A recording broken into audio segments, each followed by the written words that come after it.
La rectitude du rachis cervical. Si vous êtes ici aujourd'hui, c'est probablement parce que vous avez des douleurs au cou, vous avez passé une radiographie et le rapport a indiqué qu'il y avait une rectitude au niveau du rachis cervical.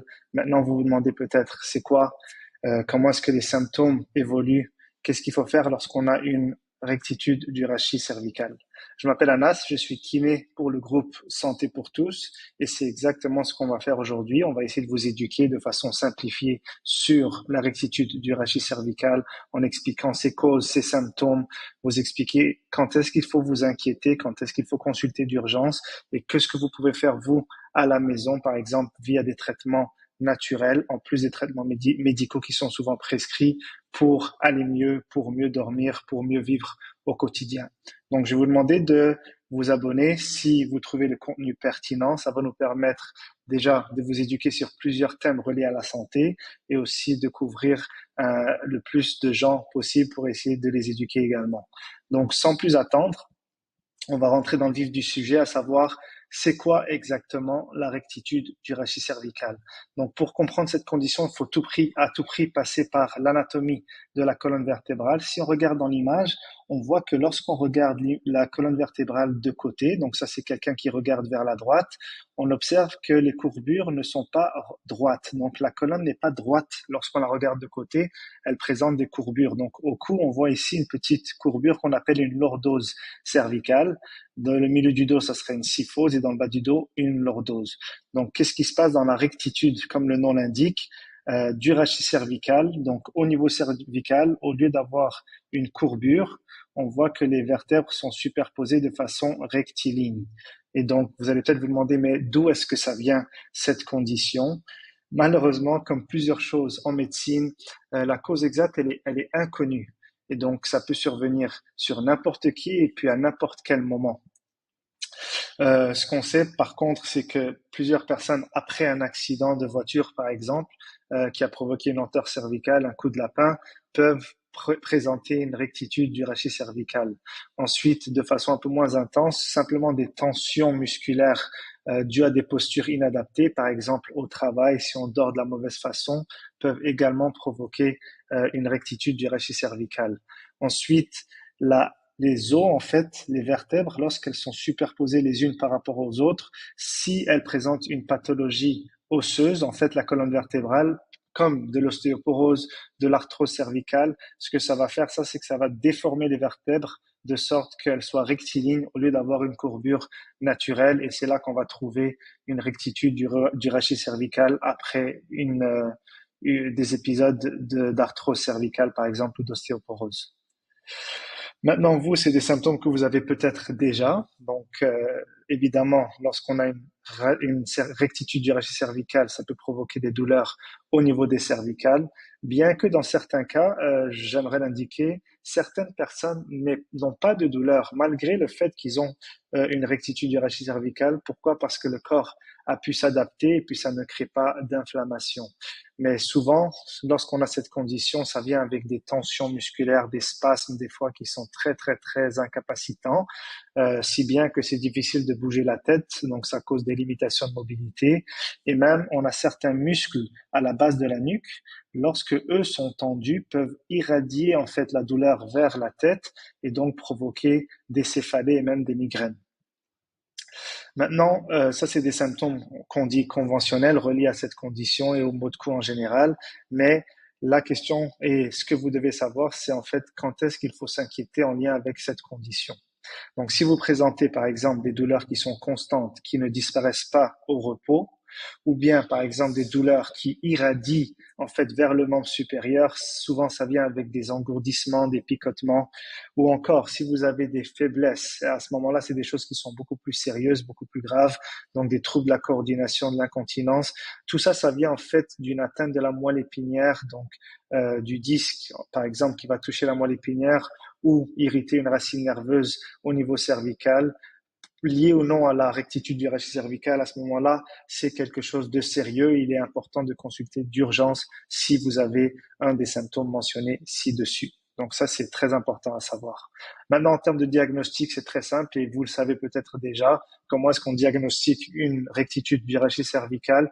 On pourrait l'observer des fois juste avec un examen postural, mais pour être sûr, il faut à tout prix passer une radiographie. Donc, sur un plan de profil, on sera capable facilement de diagnostiquer cette condition. Maintenant, lorsqu'un médecin va voir cette condition à la radiographie et va voir que le patient va se plaindre de douleurs cervicales associées, eh ben, il va souvent prescrire initialement des médicaments, donc que ce soit des anti-inflammatoires, des antidouleurs, et comme on a dit, les spasmes musculaires et les contractions musculaires peuvent changer la forme de la posture au niveau cervical et donc causer cette rectitude du rachis cervical. Et donc naturellement, on aimerait détendre cette tension musculaire. C'est pour ça que le médecin va souvent prescrire des décontractants musculaires, que ce soit sous forme de pilule, soit de pommade, pour essayer de détendre la musculature au niveau du cou. Et donc, il y a aussi plusieurs thérapeutes qu'on peut consulter. Souvent, on parle de kiné, on parle d'ostéo, mais il existe d'autres professionnels aussi, comme des chiropracteurs, des massothérapeutes. Essentiellement, l'objectif sera le même pour tous ces types de thérapies. En fait, on va essayer de détendre la musculature via des massages, des mobilisations, pour essayer de calmer les tensions qui potentiellement causent la rectitude du rachis cervical. Sinon, il y a des mobilisations très douces au niveau des vertèbres cervicales qui peuvent aider à accentuer la lordose, donc essayer de retrouver une forme normale au niveau de la colonne. Ensuite, certains exercices spécifiques pourraient stabiliser les muscles du cou et ainsi protéger des épisodes de récidive, par exemple, dans un cadre plus préventif. Donc, vous pouvez consulter ces thérapeutes qui souvent offrent beaucoup d'aide pour diminuer la douleur, améliorer la qualité de vie également. Vous, à la maison, qu'est-ce que vous pouvez faire en attendant? On a dit que les tensions musculaires peuvent justement participer aux douleurs et accentuer un petit peu la raideur au niveau de la colonne. Et donc, la chaleur, que ce soit sous forme de bouillotte, de patch, de colliers cervicaux chauffants, peuvent être bénéfiques chez certaines personnes et ça vaut le mérite d'essayer, d'autant plus qu'il n'y a pas d'effet secondaire tant que vous ne brûlez pas votre peau, évidemment. Ensuite, le sommeil, c'est quelque chose de très important lorsqu'on souffre de douleurs cervicales et encore plus lorsque, d'une part, on est réveillé durant la nuit à cause de sa douleur ou bien qu'on se réveille avec des raideurs cervicales. Donc, il existe plusieurs positions de sommeil.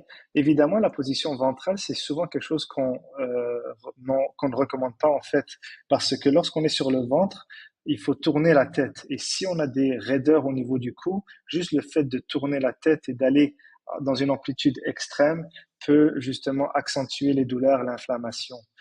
Si vous vous couchez sur le dos ou bien sur le côté comme la plupart des gens, ce que je vous invite à faire, c'est soit d'utiliser un oreiller orthopédique à mémoire de forme. Donc ça, c'est ici. La spécificité, c'est qu'ici, on a un support pour le cou. Et donc ça va beaucoup aider à supporter la nuque et supporter la colonne cervicale. Si vous n'avez pas accès à ce type d'oreiller, ce que vous pouvez faire de façon simple, c'est simplement prendre une serviette que vous allez rouler et que vous allez insérer dans la tête de votre oreiller pour qu'elle puisse offrir un support et vous pouvez ajuster la hauteur justement de de la serviette pour que ça supporte votre nuque. Donc, très important de trouver une position de sommeil qui est convenable. L'objectif étant de se réveiller sans raideur et aussi de passer une nuit complète. Parce que qui dit mauvaise nuit de sommeil dit plus de stress, plus de fatigue, plus de douleur et on tombe malheureusement dans un cercle vicieux. Évidemment, il y a plusieurs personnes qui détestent les médicaments, les produits chimiques, et donc ils se tournent vers des remèdes naturels. Donc, lorsqu'on souffre de rectitude du rachis cervical, est-ce que les remèdes naturels peuvent aider? Évidemment, lorsqu'on utilise ces remèdes-là, ça ne va pas traiter la source de la douleur, la cause principale, qui est une déformation de la colonne. Par contre, ça peut aider souvent à soulager les symptômes sans utiliser de produits chimiques, ce qui peut être très intéressant. Il faut aussi par contre comprendre que les études scientifiques reliées aux remèdes naturels sont limitées et donc c'est pour ça que des fois il y en a qui vont essayer de vendre un petit peu des remèdes sans nécessairement avoir prouvé. Ça peut souvent aider, mais il est important de prendre ces éléments en considération parce que ça vient avec des prix, ça vient avec des effets secondaires potentiels. Donc en cas de doute, c'est toujours mieux de partager avec son médecin les remèdes qu'on utilise et les alternatives au traitement conventionnel pour discuter de votre cas particulier et trouver des solutions adaptées à votre condition. Outre les remèdes naturels, bien sûr, il y a plusieurs produits qui se vendent en ligne. Nous, cette vidéo vient avec un article associé. On va mettre la lien en description et on va vous dénicher en fait les meilleurs accessoires et produits. Mais il faut aussi comprendre que ces accessoires et produits viennent avec des limites. Ils vont souvent réduire les tensions musculaires, ce qui est excellent, mais ils ne vont pas traiter la source de la douleur et ils ne vont surtout pas remplacer une consultation médicale ou bien un travail actif chez le kiné, par exemple, pour essayer de stabiliser les vertèbres cervicales, faire des étirements plus actifs. Donc, il y a plusieurs accessoires comme les tapis d'acupression, les accessoires comme ici un appareil de massage cervical, les pistolets de massage, les coussins spéciaux qu'on vous recommande en pièces jointes. Vous pourrez voir ça en description. Finalement, il y a plusieurs remèdes de grand-mère qui sont beaucoup adorés et que plusieurs utilisent. Souvent, ces remèdes-là, ils ont des composantes anti-inflammatoires et donc ils peuvent essayer de calmer l'inflammation lorsqu'on est en crise, lorsqu'on a des douleurs cervicales. On pense au curcuma, au gingembre, au complément d'oméga 3, à l'eucalyptus citronné et à la Golterie. Encore une fois, on vous a présenté des solutions intéressantes en pièces jointes, donc en description, mais très important, faites attention aux effets secondaires et aux interactions peut-être avec des médicaments que vous prenez déjà. Donc, en cas de doute, allez consulter votre médecin ou bien votre naturopathe. Pour conclure, donc la rectitude du rachis cervical, c'est une condition où la colonne cervicale, au lieu d'être courbée, de présenter une lordose, elle est rectiligne. La plupart du temps, ça crée des douleurs cervicales qui peuvent par contre être gérées avec des traitements de qualité. Donc c'est pour ça qu'il est très important de consulter pour avoir une prise en charge adaptée à votre situation particulière. Est-ce qu'il faut s'inquiéter? Pas forcément, mais il faut être conscient des symptômes qui peuvent être inquiétants dont on a discuté précédemment. Voilà pour moi. Donc, si vous voulez en savoir plus, je vous invite à, à lire l'article qui est en description sur notre site où on présente plusieurs informations supplémentaires et on vous propose des produits adaptés à votre condition. Voilà pour moi. Et si vous avez trouvé cette vidéo intéressante et pertinente, je vous invite à laisser un commentaire pour vous expliquer un petit peu, pour nous raconter en fait ce que vous avez comme condition et ce que vous avez fait pour essayer d'aller mieux. On a un groupe Facebook où on essaie justement d'engager la communauté en leur partageant des informations santé et bien sûr cette chaîne YouTube pour essayer de vous éduquer et avoir une santé optimale et avoir une meilleure qualité de vie. Merci beaucoup. Bonne journée.